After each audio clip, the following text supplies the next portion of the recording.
দুনিয়ার সব হিটম্যানদের কোটি টাকার কন্ট্রাক্ট দিয়ে হায়ার করা হয়েছে মাত্র একটি মানুষকে খুন করার জন্য। কিন্তু সবচেয়ে বড় টুইস্ট হলো, যার মাথার দাম কোটি টাকা সে নিজে এই কিলারদের ভাড়া করে এনেছে। কেন? কারণ সে আন্ডারওয়ার্ল্ডের সবচেয়ে ভয়ঙ্কর কিলার, আর সে তার বোরিং লাইফ থেকে মুক্তি পেতে দুনিয়ার সেরা কিলারদের নিজের হাতে শিকার করতে চায়। এই সাইকো মরণ খেলায় ফেসে যায় এক বাবা, যে তার অসুস্থ মেয়ের চিকিৎসার টাকা জোগাড় করতে এই ডেথ ম্যাচে নেমেছে। কিন্তু দুনিয়ার সবচেয়ে ভয়ঙ্কর মাস্টারমাইন্ড কিলারের পাতা ফাঁদ থেকে সে কিভাবে জ্যান্ত ফিরবে, সেই সব প্রশ্নের উত্তর দিতে হাজির হলাম আজকের এই হার্ডকোর ডেড গেম মুভির এক্সপ্লেনেশন নিয়ে। তো চলো আর দেরি না করে শুরু করি রুদ্ধশ্বাস অ্যাকশন থ্রিলার মুভির এক্সপ্লেনেশন, কিং অফ কিলার্স। মুভির একেবারে শুরুতেই আমাদের পরিচয় করিয়ে দেওয়া হয় গ্যারান মার্কাস নামের এক দুর্দর্শ এবং পেশাদার ভাড়াটে খুনির সাথে। দৃশ্যপটে দেখা যায় গ্যারান একটি বারে অবস্থান করছে এবং অত্যন্ত সন্তর্পণে তার একটি টার্গেটকে খতম করার প্রস্তুতি নিচ্ছে। কাজের সময় নিজের পরিচয় গোপন রাখার জন্য গ্যারান প্রায়শই একটি নকল গোপ ব্যবহার করে, যা তার ছদ্মবেশের একটি বড় অংশ। কিছুক্ষণ তীক্ষ্ণ নজর রাখার পর গ্যারান দেখতে পায় তার টার্গেট টয়লেটের দিকে যাচ্ছে, আর ঠিক সেই সুযোগটাকেই কাজে লাগিয়ে গ্যারান নিমেষের মধ্যে টয়লেটে ঢুকে তার টার্গেটকে চিরতরে শেষ করে দেয়। নিজের কাজ নিখুঁতভাবে সম্পূর্ণ করার পর গ্যারান সাথে সাথে তার মেন্টর বা গুরুকে কল করে জানায় যে তার মিশন সফল হয়েছে। এরপর সেই মেন্টর তাকে পরবর্তী টার্গেটের কথা জানায়, যা আগামী পরশু দিনের মধ্যেই দুনিয়া থেকে সরিয়ে দিতে হবে। Come on, the world doesn't stop for us. Yeah. The force be with you too. পরদিন সকালে গ্যারানের জীবনে এক সম্পূর্ণ ভিন্ন রূপ আমাদের সামনে ফুটে ওঠে। দেখা যায় তার একটি অত্যন্ত সুন্দর ও সুখী পরিবার রয়েছে। গ্যারান তার স্ত্রী এবং সন্তানকে নিজের জীবনের চেয়েও বেশি ভালোবাসে, কিন্তু তার পরিবার কেউ খুনাক্ষরে জানে না যে গ্যারান আসলে কি কাজ করে। এই সময় তার স্ত্রী গ্যারানকে তার পুরনো প্রতিশ্রুতির কথা মনে করে দিয়ে বলে, তুমি তো আমাকে একান্তে ডিনার করতে নিয়ে যাওয়ার কথা দিয়েছিলে। স্ত্রীর কথার জবাবে গ্যারান একটু হেসে বলে, আজ রাতে কাজ শেষ করার পর আমি তোমাকে জানাবো আমরা কোথায় যাব। অন্যদিকে তাদের ছোট্ট মেয়েটি আজ বাবা মায়ের সাথে না গিয়ে তার দাদির বাড়িতে থাকার বায়না ধরে এবং সেখানেই থেকে যায়। Okay, I gotta go. Love you.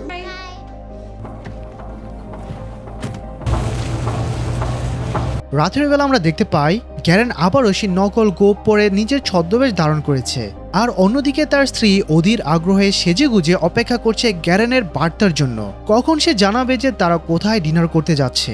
গল্প এবার কিছুটা সামনের দিকে এগিয়ে যায়। গ্যারান ইতিমধ্যে একটি রেস্তোরাঁয় পৌঁছে গেছে তার টার্গেটের গতিবিধির উপর নজর রাখার জন্য। কিছুক্ষণ পরে সে দেখতে পায় তার টার্গেট এবং তার বেশ কয়েকজন সাঙ্গপাঙ্গ রেস্তোরাঁর পেছনে একটি গোপন কক্ষে প্রবেশ করছে। মুহূর্তের মধ্যে গ্যারানও তাদের পিছু নেয় এবং কোনো রকম দ্বিধা ছাড়াই সেখান থেকে প্রত্যেকটা মানুষকে একে একে নির্মমভাবে খতম করে ফেলে।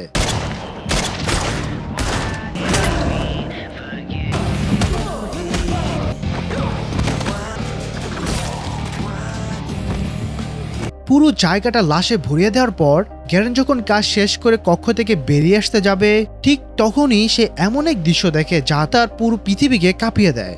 দরজার ঠিক ওপাশে দাঁড়িয়ে ছিল তার প্রিয়তমা স্ত্রী, আর কেউ তাকে মাত্রই গুলি করেছে। গ্যারান জানতে পারে এর আগে তার স্ত্রী একটি ভুয়া মেসেজ পেয়েছিল, যা দেখে মনে হচ্ছিল সেটা গ্যারানই পাঠিয়েছিল, আর এই মেসেজই তাকে মৃত্যুপরিতে আসার নির্দেশ দেওয়া হয়েছিল। দৃশ্যপট বদলে যায়, কেটে যায় পুরো একটি বছর। গ্যারান এখন তার অন্ধকার পেশা থেকে সম্পূর্ণ অবসর নিয়েছে, কিন্তু তার স্ত্রীর হত্যাকারীকে সে খুঁজ সে এখনো চালিয়ে যাচ্ছে। এমন সময় গ্যারানের ফোনে রোমান নামের এক রহস্যময় ব্যক্তির কাছ থেকে একটি মেসেজ আসে। রোমান গ্যারানকে একটি বিশাল অঙ্কের কাজের প্রস্তাব দেয়, যার পারিশ্রমিক শুনলে যে কারো চোখ কপাল উঠবে। পুরো $10 মিলিয়ন, প্রায় 150 কোটি টাকা। You will be wired $10 million upon services rendered. কাজটার কিছুই নয়, তা কিং অফ কিলার্স বা খুনিদের রাজা বলে পরিচিত এক ভয়ঙ্কর ব্যক্তিকে হত্যা করতে হবে। কিন্তু গ্যারান, যে কিনা এখন একজন অবসরপ্রাপ্ত মানুষ, সে বিন্দুমাত্র দ্বিধা না করে এই লোভনীয় প্রস্তাবটি সরাসরি প্রত্যাখ্যান করে দেয়। এরপর গ্যারান তার মায়ের সাথে দেখা করতে যায়। মা ছেলে একান্ত আলাপে মা গ্যারানকে বোঝান যেন তার জীবনে পুরনো বিষাদ ভুলে আবার নতুন করে বাঁচতে শুরু করে, কারণ তার স্ত্রীর মৃত্যুর পর থেকে গ্যারান সবসময় গভীর বিষণ্ণতায় ডুবে থাকে। এমনকি তার মেয়েটাও এখন বাবার কাছে না থেকে বেশিরভাগ সময় দাদির বাড়িতে কাটায়। এর কিছুদিন পর গ্যারান এবং তার মা মিলে ছোট্ট মেয়েটির জন্মদিন পালন করছিল। জন্মদিনে কেক কাটার সময় মেয়েটি চোখ বন্ধ করে প্রার্থনা করে, আমি চাই আমার বাবা যেন আগের মতো আবার খুশি হয়ে যায়। ছোট্ট মেয়ের মুখে এই কথা শুনে গ্যারানের বুক ফেটে যায়। Make a wish. I wish for Daddy to be happy. happy. That he is happy. সে সাথে সাথে মেয়েকে জড়িয়ে ধরে এবং এই অবস্থার জন্য ক্ষমা চায়। সেদিন রাতে গ্যারেন যখন তার কম্পিউটারের সামনে বসে কিছু দেখছিল, হঠাৎ সেখানে এক আগন্তুকের আগমন ঘটে। এই লোকটি আর কেউ নয়, সেই হলো রোমান। হ্যাঁ, সেই ব্যক্তি যে গ্যারেনকে $10 মিলিয়ন প্রস্তাব দিয়েছিল। গ্যারেন শান্তস্বরে উত্তর দেয়, 1 বছর আগে আমার স্ত্রীর মৃত্যুর পর থেকে আমি এই কাজ চিরতরে ছেড়ে দিয়েছি। কথা না বাড়িয়ে রোমান তাকে একটি ভিজিটিং কার্ড দেয় এবং বলে, আগামী 2 দিনের মধ্যে তুমি তোমার মত বদলাও। যদি তোমার মত বদলাও তবে আমি টোকিওতে তোমার জন্য অপেক্ষা করব। রোমান চলে যাওয়ার পরপরই I'll be expecting your call. Talk soon, Mr. Garrett. Let's talk soon. গ্যারেনের কাছে তার মায়ের একটি আতঙ্কিত ফোন আসে। মা জানায় গ্যারেনের মেয়ে হঠাৎ খুব অসুস্থ হয়ে পড়েছে এবং তাকে হসপিটালে ভর্তি করা হয়েছে। খবর শোনা মাত্র গ্যারেন পাগলের মতো ছুটে যায় হসপিটালে। সেখানে ডক্টর তাকে এক ভয়াবহ দুঃসংবাদ দেয়, তার মেয়ে হার্ট ফেইলিয়ার হয়েছে এবং তাকে বাঁচাতে হলে খুব দ্রুত একটি জটিল অপারেশন করতে হবে। কিন্তু এই অপারেশনের খরচ এতটাই বিশাল যে এত অল্প সময়ে এত টাকা জোগাড় করা গ্যারেনের পক্ষে প্রায় অসম্ভব। Here. Am I gonna be okay? It's gonna look over you. কোনো উপায় না দেখে এবং মেয়ের জীবনের কথা ভেবে গ্যারেন বাধ্য হয়ে রোমানকে ফোন করে জানায় যে সে মিশনটি গ্রহণ করতে প্রস্তুত। রোমান তাকে আগামী পরশু দিনের মধ্যে টোকিওতে চলে আসার নির্দেশ দেয়। সেদিন রাতে গ্যারেন তার মেন্টরের সাথে দেখা করতে চায়, যে এতদিন ধরে তার সবসময় ভালো বন্ধুও বটে। গ্যারেন তাকে খুলে বলে যে সে রোমানের কাছ থেকে খুনিদের রাজাকে হত্যা করার একটি মিশন গ্রহণ করেছে। এই কথা শুনে মেন্টর প্রচন্ড চমকে যায়। সে গ্যারেনকে মিশন বাতিল করার জন্য জোরাজোরি করতে থাকে। মেন্টর খুব ভালো করে জানতো যে এই খুনিদের রাজা কতটা নিষ্ঠুর এবং ভয়ঙ্কর। সে ভয় পাচ্ছিল যে গ্যারেন উল্টে নিজেই তার হাতে মারা পড়বে। কিন্তু গ্যারেন অসহায় কণ্ঠে বলে, আমার কাছে আর কোনো উপায় নেই, মেয়ের অপারেশনের জন্য আমার অনেক টাকার প্রয়োজন। তখন মেন্টর গ্যারেনকে তার জমানো সব টাকা দিতে চায়, কিন্তু গ্যারেন তার নীতি অস্বীকৃতি জানায়, কারণ সে জানে মেন্টরও একটি পরিবার আছে যাদের ভরণপোষণ তাকেই করতে হয়। এরপর গ্যারেন $10 মিলিয়ন আশায় সোজা উড়ে যায় জাপানে টোকিওতে। সেখানে পৌঁছানোর পর একটি নির্দিষ্ট জায়গায় রোমান আগে থেকে তার জন্য অপেক্ষা করছিল। রোমান গ্যারেনকে একটি বিশেষ গোপন কক্ষে নিয়ে যায়, যেখানে ঢুকে গ্যারেন অবাক হয়ে যায়, কারণ সেখানে ইতিমধ্যে পৃথিবীর সেরা কয়েকজন ভাড়াটে খুনি একত্রিত হয়েছে। রোমান তখন তাদের উদ্দেশ্য করে বলে, আমার বসই তোমাদের সবাইকে এখানে আমন্ত্রণ জানিয়েছে। ঠিক তখনই মনিটরের পর্দায় ভেসে ওঠে রোমানের বসের মুখ। সে সবাইকে স্বাগত জানায় এবং নিজে পরিচয় দেয় ড্রাকোস হিসেবে। ড্রাকোস তাদের সবাইকে বুঝিয়ে বলে যে আপনাদের সবাইকে একটি বিশেষ মিশনের জন্য এখানে একত্রিত করা হয়েছে, আর তা হলো খুনিদের রাজাকে খতম করা। কিন্তু দুঃখের বিষয় হলো পুরস্কারের বিপুল অর্থ কেবল একজনই পাবে, তাই এই মিশনটি সফল করতে আপনাদের একে অপরের সাথে প্রতিযোগিতা নামতে হবে। গ্যারেন তখন প্রশ্ন করে, কিন্তু আমরা সেই কিংবদন্তি খুনির রাজাকে কিভাবে খুঁজে পাবো? সবাই তো এটাই মনে করে যে এটি একটি মিথ বা গল্প বা বানানো গল্প। গ্যারেনের কথার জবাবে ডার্কোস এক ভয়ঙ্কর সত্য প্রকাশ করে বলে, যেই কিংবদন্তি খুনির রাজাকে তোমরা খুঁজছ সে আর কেউ নয়, আমি নিজেই। আসলে ডার্কোস পৃথিবীর সারা ভাড়াটে খুনিদের এক জায়গায় জড়ো করেছে কেবল নিজের ক্ষমতা আর দক্ষতা যাচাই করার জন্য। সে চ্যালেঞ্জ ছুড়ে দেয়, যদি তাদের মধ্যে কেউ তাকে হত্যা করতে পারে তবে সেই পাবে $10 মিলিয়ন সেই পুরস্কার। এর মানে দাঁড়ায় এই সেরা খুনিদের এখন ডার্কোসের বিরুদ্ধে লড়াই করার প্রতিযোগী বানানো হয়েছে। এই উদ্ভট কথা শুনে প্রতিযোগীদের মধ্যে থাকা একজন প্রাক্তন স্নাইপার চরম বিরক্ত হয়ে সেখান থেকে চলে যেতে চায়, কারণ তার কাছে পুরো বিষয়টা একটা ফালতু মিশন বলে মনে হচ্ছিল। কিন্তু সে যখনই দরজার দিকে এগোয়, হঠাৎ পুরো জায়গাটা স্বয়ংক্রিয়ভাবে লক হয়ে যায় এবং আধুনিক অস্ত্রশস্ত্র দিয়ে তাদের ঘিরে ফেলা হয়। ডার্কোসের মুখোমুখি হওয়া ছাড়া এখন আর কারো এখান থেকে বের হওয়ার কোনো রাস্তা নেই। স্নাইপারটি মারা যাওয়ার পর এখন প্রতিযোগী বেঁচে রইল মাত্র 6 জন। এরপর তাদের সামনে তাদের পছন্দ মতো অত্যাধুনিক সব অস্ত্রের এক বিশাল সংগ্রহ তুলে দেওয়া হয়। I trust they're all to your satisfaction. অস্ত্র বেছে নেওয়ার পর ডার্কোস ঘোষণা করে যে রোমান তোমাদের কিছু নম্বর লেখা কয়েন নিয়ে যাবে, সেখান থেকে তোমাদের একটি করে কয়েন তুলতে হবে। যে সবচেয়ে ছোট নম্বরের কয়েনটি পাবে সেই প্রথমে উপরে তলে আসবে এবং সরাসরি আমার মুখোমুখি হবে। 5, 7, 8. 2. I go first. সবাই কয়েন তোলার পর দেখা যায় সবচেয়ে ছোট্ট নম্বরটি উঠেছে গ্যারেনের হাতে। তার মানে গ্যারেনকে সবার আগে ডার্কোসের সামনে মৃত্যুর মুখে দাঁড়াতে হবে। কিন্তু ঠিক তখনই প্রতিযোগীদের মধ্যে থাকা একজন প্রাক্তন রাশিয়ান ইন্টেলিজেন্স অফিসার গ্যারেনের সাথে তার কয়েন অদলবদল করতে চায়। সে শর্ত দেয় যে আমি যদি ডার্কোসকে হত্যা করতে পারি তবে পুরস্কারের একটি অংশ আমি তোমাদের সবাইকে দেব। এই বলে সে লিফটে চড়ে উপরে তলায় চলে যায়। উপরে পৌঁছানোর সাথে সাথেই সেই রাশিয়ান প্রতিযোগী ডার্কোসকে খুঁজতে শুরু করে। নিচে থাকা বাকি প্রতিযোগীরা মনিটরের মাধ্যমে তাদের এই স্নায়কই লড়াই দেখতে পারছিল, কিন্তু পরে ডার্কোস এবং সেই রাশিয়ানের মধ্যে শুরু হয় এক ভয়ঙ্কর হাতাহাতি এবং গোলাগুলি। কিন্তু এই ফ্লোরে ডার্কোস আগে থেকে অসংখ্য মরণফাঁদ পেতে রেখেছিল, যার কারণে এই রাশিয়ান প্রতিযোগী ডার্কোসের সাথে কিছুতেই পেরে উঠতে পারছিল না এবং শেষ পর্যন্ত ডার্কোস তাকে খুব সহজে খতম করে দেয়। এই দৃশ্য থেকে গ্যারেন বাকি প্রতিযোগীদের বলে এই খেলাটা একদমই ন্যায্য নয়, ডার্কোস উপরের তলায় অনেক ফাঁদ পেতে রেখেছে। এরপর গ্যারেন সবাইকে একজোট হয়ে কাজ করার প্রস্তাব দেয়, যাতে তারা ডার্কোসকে বাধ্য করতে পারে তাদের সবার সাথে একসাথে লড়াই করার জন্য। কিন্তু আন্দ্রে নামের এক প্রতিযোগী গ্যারেনের এই প্রস্তাব রাজি হতে চায় না। তখন গ্যারেন আন্দ্রেকে পরবর্তী প্রতিযোগী হিসেবে উপরে যেতে বলে, কিন্তু আন্দ্রে তা প্রত্যাখ্যান করে এই অজুহাতে যে সে 5 নম্বর কয়েন পেয়েছে। ঠিক তখনই ডার্কোস আবার মনিটরে উপস্থিত হয়। গ্যারেন সরাসরি ডার্কোসকে চ্যালেঞ্জ করে বলে, তুমি মোটেও ন্যায্যভাবে খেলছো না, উপরে তলায় তুমি অসংখ্য ফাঁদ বসিয়ে রেখেছো। তুমি যদি সত্যি নিজেকে প্রমাণ করতে চাও তবে তোমার উচিত আমাদের সবার সাথে একসাথে লড়াই করা। গ্যারেন এই উস্কানিমূলক কথা ডার্কোসের গায়ে লাগে এবং সে গ্যারেনের এই প্রস্তাব মেনে নেয়। কিন্তু ডার্কোস একটি অদ্ভুত শর্ত জুড়ে দেয়। সে বলে, আমি একসাথে লড়াই করতে রাজি, কিন্তু 5 জনের বদলে আমি কেবল 4 জনের মুখোমুখি হতে চাই। এর মানে হলো উপরে আসার আগে তোমাদের মধ্যে একজনকে মরতে হবে। এই কথা শোনা মাত্রই আন্দ্রে হুট করে গ্যারেনের উপর হামলা করে বসে।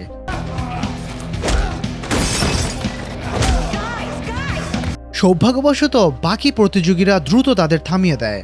এরপর সেখানে থাকা এক বয়স্ক লোক, যাকে আমরা ম্যাক্স বলে ডাকবো, সে নিজের জায়গা থেকে উঠে দাঁড়ায়। ম্যাক্স সিদ্ধান্ত নেয় যে সে একাই ডার্কোসের মুখোমুখি হবে, যাতে সে যদি মারাও যায় তবুও বাকি 4 জন একসাথে ডার্কোসের সাথে লড়াই করার সুযোগ পায়। ম্যাক্স উপরের তলায় পৌঁছাতেই দেখা যায় ডার্কোস তার জন্য অপেক্ষা করছে। এরপর শুরু হয় এক অত্যন্ত পার্শ্ববিক এবং রক্তক্ষয়ী লড়াই। কিন্তু বয়সের বারে এবং ডার্কোসের ভয়ঙ্কর শক্তির কাছে ম্যাক্স শেষ পর্যন্ত হার মানে এবং ডার্কোস তাকে হত্যা করে। এরপর ডার্কোস নিচে থাকা বাকি 4 জন প্রতিযোগীকে একসাথে তার মোকাবেলা করার জন্য আহ্বান জানায়। তারা 4 জন নিজেদের প্রস্তুত করে নেয় এবং গ্যারেন সবাইকে সাবধান করে দেয় আমরা যেন কোনোভাবেই একে অপর থেকে আলাদা না হই। তারা একজোট হয়ে ওপরের তলার দিকে রওনা হয়, কিন্তু লিফট থেকে বের হওয়ার সাথে সাথেই এক প্রচণ্ড বিস্ফোরণ ঘটে।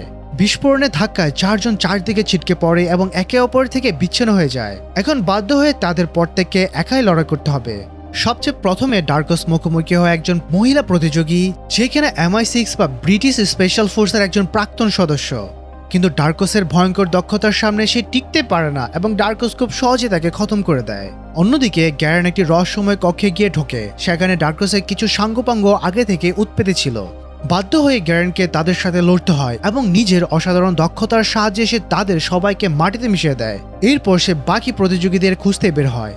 হাঁটার পথে সে ডার্কোসের হাতে নিহত সে MI6 মহিলা প্রতিযোগীর লাশ দেখতে পায়। তার মানে এখন প্রতিযোগী বেঁচে আছে মাত্র 3 জন।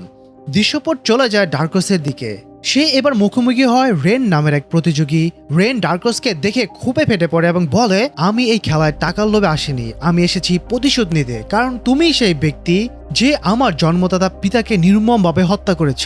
কোনো কথা না বাড়িয়ে রেন এবং ডার্কোস এক মরণপণ যুদ্ধে মেতে ওঠে। কিন্তু বেশ কিছুক্ষণ লড়াই পর নিজের অসীম শক্তির বলে ডার্কোস এই লড়াইও জয়ী হয় এবং রেনকেও শেষ করে দেয়।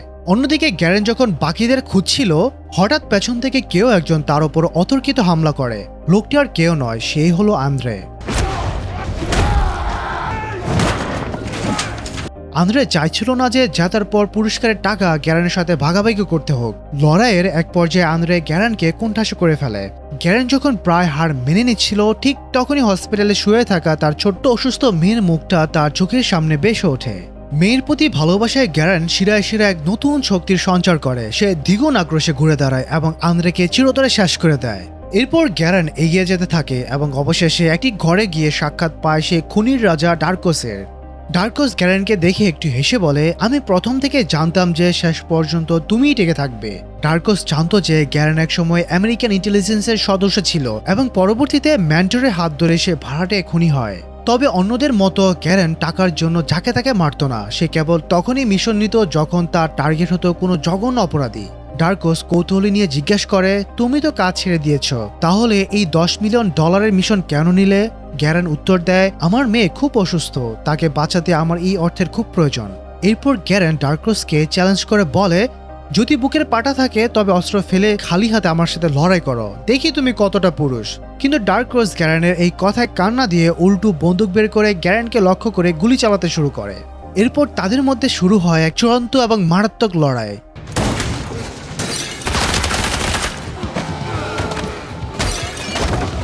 তারা একে অপরকে শেষ করে দেওয়ার জন্য নিজেদের সর্বোচ্চ শক্তি প্রয়োগ করে, কিন্তু এবার আর ডার্কোস পেরে ওঠে না। গ্যারেনের ক্ষিপ্ততার কাছে ডার্কোস একেবারে কোণঠাসা হয়ে পড়ে। গ্যারেন যখন ডার্কোসকে একেবারে চিরতরে শেষ করে দিতে যাবে, ঠিক সেই মুহূর্তে রোমান এসে গ্যারেনকে থামিয়ে দেয়। ডার্কোস নিজে হার মেনে নেয় এবং স্বীকার করে যে গ্যারেন সত্যি তার চেয়ে অনেক বেশি শক্তিশালী এবং যোগ্য। এরপর ডার্কোস গ্যারেনকে একটি ছোট্ট বক্স নিতে বলে, যা সে আগে থেকেই তৈরি করে রেখেছিল। বক্সটি খুলে গ্যারেন দেখতে পায় সেটি হলো একটি ব্যাংকের অ্যাক্সেস কি, যার ভেতরে রয়েছে সেই প্রতিশ্রুতি $10 মিলিয়ন বা 150 কোটি টাকা। To a bank account in the Caymans. There's $10 million in it. You take care of your daughter. এরপর ডার্কোস এক অভাবনীয় সত্য প্রকাশ করে, আমি আসলে এই সব কিছুর আয়োজন নিজেকে সেরা প্রমাণের জন্য করিনি। আমি খুঁজেছিলাম এমন একজন পার্টনার যে আমার চেয়েও শক্তিশালী এবং যোগ্য। ডার্কোস ব্যাখ্যা করে যে ইন্টারন্যাশনাল বার্ডে খুনিদের একটি গোপন এবং ভয়ঙ্কর দল পুরো পৃথিবীর শাসন ব্যবস্থা ধ্বংস করে দেওয়ার এক নীল নকশা তৈরি করেছে, আর সেই ভয়ঙ্কর দলকে থামানোর জন্য ডার্কোস গ্যারেনের মতো একজন দুর্দর্শ পার্টনারের প্রয়োজন ছিল। কিন্তু গ্যারেন ডার্কোসের এই প্রস্তাব সরাসরি প্রত্যাখ্যান করে দেয়। সে জানায় এখন তার একমাত্র লক্ষ্য তার মেয়ের সুস্থতা নিশ্চিত করা। এই বলে গ্যারেন তার প্রাপ্য পুরস্কারের টাকা নিয়ে সেখান থেকে চলে যায়। গল্পটি এরপর 6 মাস সামনের দিকে এগিয়ে যায়। আমরা দেখতে পাই গ্যারেন তার মেয়ের সাথে বসে হাসিমুখে খাবার খাচ্ছে। তারা দুজনে এখন ভীষণ খুশি, কারণ গ্যারেনের মেয়েটির সফল অপারেশন হয়েছে এবং সে তার সেই প্রাণঘাতী রোগ থেকে সম্পূর্ণ সুস্থ হয়ে উঠেছে। বাবা মেয়ের যখন আনন্দে গল্প করছিল, হঠাৎ গ্যারেনের ফোনে ডার্কোসের পাঠানো একটি ভিডিও মেসেজ আসে। ভিডিওটি প্লে করতে গ্যারেনের পায়ের তলার মাটি সরে যায়। সে দেখতে পায় তার স্ত্রীকে হত্যার সেই রাতের সিসিটিভি ফুটেজ। আর সবচেয়ে ভয়ঙ্কর ব্যাপার হলো, যে লোকটা তার স্ত্রীকে গুলি করে হত্যা করেছিল সে আর কেউ নয়, সে হলো গ্যারেনের সবচেয়ে কাছের বন্ধু, তার সেই মেন্টর। গ্যারেন তৎক্ষণাৎ বুঝতে পারে সামনে কি হতে চলেছে। সে তার মেয়েকে শান্তভাবে পাশের ঘরে গিয়ে বসতে বলে এবং সে জানতো ডার্কোস যে কোনো মূল্যে এখানে উপস্থিত হবে। এবং গ্যারেনের ধারণা সত্যি হয়, নিমিষের মধ্যে ডার্কোস সেখানে এসে হাজির হয়। ডার্কোস তখন আসল সত্যটা খুলে বলে। সে জানায় গ্যারেনের এই মেন্টরই হলো সেই ব্যক্তি যে পৃথিবীর শাসন ব্যবস্থা ধ্বংস করার মূল কারিগর, আর সে ইচ্ছাকৃতভাবেই গ্যারেনের স্ত্রীকে হত্যা করেছিল যাতে গ্যারেন হতাশায় ডুবে যায়, তার জীবন দিশেহারা হয়ে পড়ে এবং শেষমেশ বাধ্য হয়ে সে মেন্টরের সেই নতুন ভয়ঙ্কর দলে যোগ দেয়।